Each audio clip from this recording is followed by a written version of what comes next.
400 staff করেন যাদের আমি বেশিরভাগ ক্লিনার কিংবা আপনার ওই ওয়ার্ড বয় কিংবা আয়া সিকিউরিটি এদের আমি থাকার ব্যবস্থা করে দিচ্ছি এবং 3 বেলা খাবারের ব্যবস্থা করছি যাতে করে ওদের যে কয় টাকা বেতন পায় বেতনটা দুটো বাড়িতে পাঠাতে পারে এই উদ্দেশ্য যে যাতে করে ওরা হয় এবং যেসব রোগী আমার বেশিরভাগ রোগী গ্রাম থেকে আসে এবং তারা কিন্তু এত হতদরিদ্র হয় যে বাইরে থেকে যদি 3 বেলা খাবার কিনতে যায় অনেক টাকা খরচ হয় আমার হয়তো 200 টাকা খরচ হয় কিন্তু ওই খাবারটাই কিনতে গেলে মনে হয় 1000 টাকা খরচ হবে তা আমি চিন্তা করলাম যে 200 টাকা দিয়ে মানে এটা আলাদা করে কোনো বিল করে না ওই পেট ভাড়ার ভিতরে অ্যাডজাস্ট করি আমি আসলে খুব হিসাব করে এগুলো চলতে হয় ফলে আমার জিনিসপত্র কেনা কাটা সবগুলো কিন্তু আমার এই বাজার থেকে বড় কমিটি যারা আছে তারাই দেখে শুনে সবচেয়ে কম প্রাইসে ওখানে রুটি কিনে দেবো আমি ডিম কিনে দেবো আমি চাল কিনে দেবো এটা আমি জানছি যখন তো যে এই বাইরের একটা লোক কি করে এরকম নেতা দেখায় তুমি বলে যে যোগদল কর্মী আমরা তো আমি তো জানি না কাউকে নিতে পারি না এই পাশে বলে এবং আরো বলে যে আমি কমিশনারে দাঁড়াবো এই সেই হবে যাবে এবং এখানকার এলাকার যারা তারা আবার চিনে তো তাদেরকেও আমি বলেছি যে দেখেন এই ছেলেটা তো এই করে তাদের কথাও শুনে নেয় এরকম তো আমি যখন জানতে পারি 66 টাকা চাল 77 টাকা 1 কেজি চালে আমি কত হিসাব করে এটা খরচ করি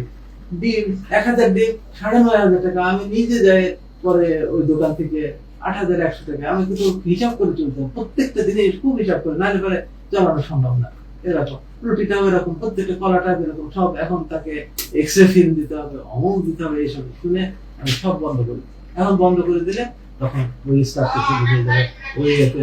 তুলে নিয়ে যাবে এই সেই হাতে যাবে এবং হঠাৎ করে একজনকে ও আমার থেকে 5 লক্ষ টাকা নিচ্ছে আমার 5 টাকা দিতে হবে এরকম মানে প্রেশারাইজ করতেছে এখন ওই স্টাফ থেকে টাকা দেবে তার মানে হাসপাতাল থেকে তাকে দিতে হবে এইসব এইভাবে সে এটাকে মানে প্রচেষ্টা নিয়েছে তো প্রথম দিকে অত ইয়ে করতো না কিন্তু ভয় দেখাতো বেশ ভয় পেতো আমাদের সিকিউরিটি লোকজনও কিন্তু ভয় পায় অনেক বেশ লম্বা চড়া আবার অনেক লোক নিয়ে আসে সাথে করে আবার যুবদল কর্মী বলে আবার কিছু বলাও যায় না এমনকি এই যে আজকে যে ঘটনা ঘটেছে সকালবেলা ভোরবেলা আসছে সে স্টাফের বাসায় চলে গেছে হ্যাঁ আমাকে ইয়ে দিতে হবে নাহলে এবার আমার এই কাজগুলো বন্ধ করে দিয়েছে স্যার ওই কাজগুলো আমাকে দিতে হবে এই সে এরকম তাকে তো তুলে নিয়ে যাবে সেই স্টাফটা ভয়ে একটা রুমে বন্ধ করে দিল আমি পুলিশকে ফোন দেওয়া একে ফোন দেওয়া আমার বন্ধু ব্রিগেডিয়ার ফোন দেওয়া আমি এলাকার শিরোমণিনগর যে আর্মির যে ক্যাম্প ছিল সেখানে জানাইছি পুলিশে জিডি করছে আগেই জিডি করা আছে ওর নামে তারপরে ওই পুলিশই একমাত্র আসছে আমাদের কাছে এক্সট্রিম মশার কয়েল প্ল্যান্ট ফাইবার দিয়ে তৈরি তাই সহজে ভাঙে না সুগন্ধিযুক্ত ও নিরবিচ্ছিন্নভাবে জ্বলে ডেঙ্গু চিকুনগুনিয়া বাহি সহ যে কোনো মশার বিরুদ্ধে দেয় এক্সট্রিম সুরক্ষা কিন্তু ওকে ভয় পায় নাকি ওর সঙ্গে ধরা কিংবা ওকে নিয়ে যাওয়া এগুলো কিছুই করে না তারা বেশ ভীত সন্ত্রস্ত আমার কাছে মনে হয় যে না অ্যাক্টিভলি পার্টিসিপেট যে সে একটা বিজনেস করতেছে এই করতেছে সেটা ধরতে যায় না কি কারণে আমি জানি না তারপরে আমি আর্মি ক্যাম্পে ওখানে যে ফোন দিলাম ওই আর্মি ক্যাম্পে অত অ্যাক্টিভ না এখন আমি একদম মানে যা পাইছি আমি তাই বলতেছি আর কি আপনারা বুঝবেন আর কি তো আমার যে এক বন্ধু ছিল ব্রিগেডের জন্য তাকে ফোন দিয়ে তারপরে আর্মিকে বলানো হলো পরে একজনের সঙ্গে কথা হলো উনি বললেন যে আমি তো এখন এইগুলো সব ক্লোজ ডাউন করা আমি এলাকা না ফার্ম গেটে রাখা এলাকায় কি আছে দেখতেছি অনেক পরে কেউ একজন আসছিলেন বোধহয় দেশে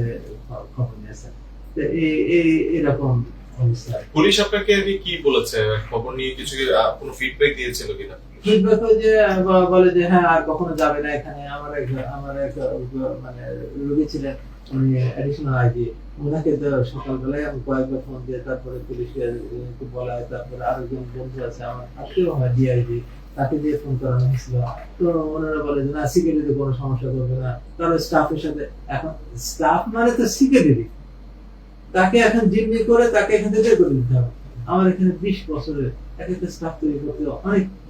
ইয়ে লাগে ওটিতে কাজ করে খুবই ইম্পর্টেন্ট পার্সন যে ওটি বিভিন্ন জিনিস বোঝে ইয়ে করে এগুলা অর্গানাইজ করা এগুলো করতে একটা আরেকটা নতুন স্টাফ তৈরি করা খুব কঠিন এমনি কেন বিদায় দেবো কত মাস বা কত বছর ধরে আপনি এখানে সমস্যা করছেন এই ছেলে Specific কোনো দাবি কি 5ই ছিল? আগস্টের পর থেকে সে শুরু করেছে, কিন্তু এইভাবে এত অ্যাগ্রেসিভ এত ছিল না। এই ইদানিং কালে সে প্রায় গত 1 মাস ধরে প্রায় বিএনপি সরকার ক্ষমতা আসার পর থেকে তার ক্ষমতা তখন আসেনি, তত্ত্বাবধায়কের সময় প্রেশারটা কখন তত্ত্বাবধায়কের সময় ছিল 5ই আগস্ট থেকে। তখন এসে মানে তারা তো একদম পাওয়ারে এসে গেছে এরকমই তো ভাবছিল। না স্যার, অ্যাগ্রেসিভটা কখন হচ্ছে, অ্যাগ্রেসিভনেসটা কখন আসছে? অ্যাগ্রেসিভ তো গত মাসখানেক নতুন সরকার সামনে থেকে এই কমিশন কি বোঝাতে চাইলো বা কি চাইলো আপনার কাছ থেকে? মূল দাবিটা কি? ওর নামটা একটু বলেন। এই যে মঈন নাম, এই মঈনুদ্দিন নাম, সে যুবদলের কি যেন পোস্টের কথা বলে, আসলে কোন রকম পোস্ট আছে কিনা আমি জানি না। তো এখন বলে আমরা যে এখানকার যাদের চিনি যুবদলে তাদেরকে বলছে, তারা তো বলে যে হ্যাঁ ও আছে, কিন্তু অত কথা শুনে না, আসলে কথা শুনে না। স্থানীয়রা বলছেন যে সে হ্যাঁ, কথা শুনে না,